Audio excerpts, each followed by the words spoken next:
Hi, I'm YaYa, and I want to welcome you back to the Beginner's Playlist, the best easy beginner watercolor tutorials. So let's talk brushes today. So many brushes. Watercolor has a cornucopia of brushes. And in this video, you'll see my recommendations as well as the triage video list of what the professionals use. So come on, let's go dive into brushes. So let's talk about my favorite, and that's just the round brush. So what I have showing for you here are my a set of 3 snap brushes in size 2, 6, and 10, as well as a 0 round brush. I don't use a 0 often, but it's great for small detail work, so like eyes, little dots when you need to put little dots. So these are my favorites. They hardly ever go back in my rack. My rack is full of brushes I don't use, so learn from me. Um, you can go larger than the 10, and you'll see that in a lot of the videos, depending on the scope of your pictures. So if you're going to be painting bigger landscapes, you're going to want bigger brushes. So I can show you some of those too, just to talk about, let's talk about there's no standardization in sizes with brushes. So here's some of my larger round brushes. And I don't know they're in order, but here's an 8, here's a 16, 12, 12, and 14. So basically from an 8 to a 16, and I just want to pull these down so you can see there's there's not a lot of difference in them, either in the length or some in the points, but just be careful with that. You'll soon learn which size your brushes are.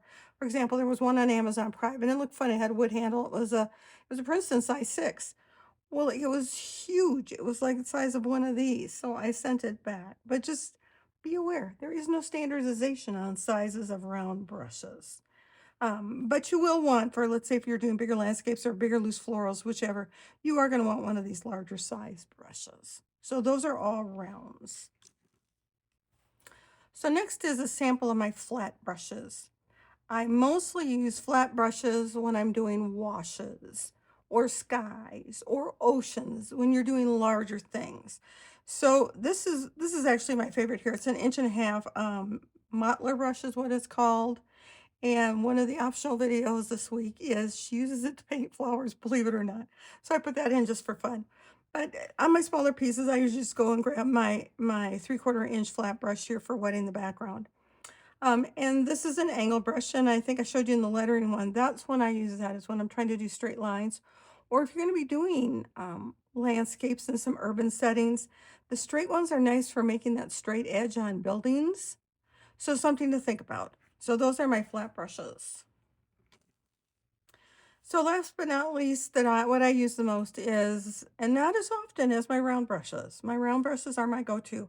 One of these, the one on the left here, the black one is a liner brush, and the one on the right is a rigger brush. They're very similar, as you can tell. Although this is a 1 in a liner and this is a 3.0 in a rigger brush, but those are about the same. So again, it depends. The sizing is different. Rigger brushes, however, tend to be a little longer. So if I had a bigger size here, I've got what size is this one? A 3. So this is really long. But you can see they tend to be a little longer and have a little bit more bristles to hold water.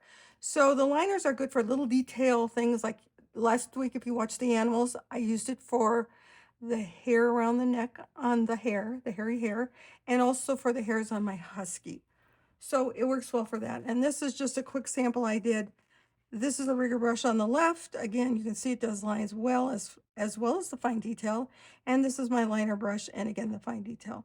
So they're used interchangeably, but they are different brushes. So I bought the liner individually, and I bought this as a set. And so I'll put the links below if you're interested in any of those. If you have a favorite brush or a weird one that you still don't know how to use it, drop it in the comments, and I will try and investigate for you. Here's last to finish is some of my weird brushes, and I've played with these. This is a fan brush, and I actually like this fan brush because it doesn't clump together. A lot of the fan brushes after you use them clump together. So this is the one, if you remember last week where I showed you, I tried a fan brush that made the nice brush strokes. Let's see if we can real quick do one here just to show you that it doesn't glop together too bad like the other ones do.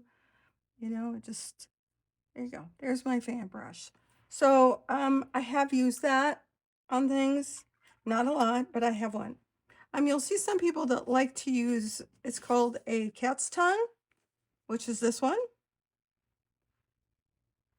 It's actually listed as an oval wash, but it has that little point on it, so you'll hear it called that as well.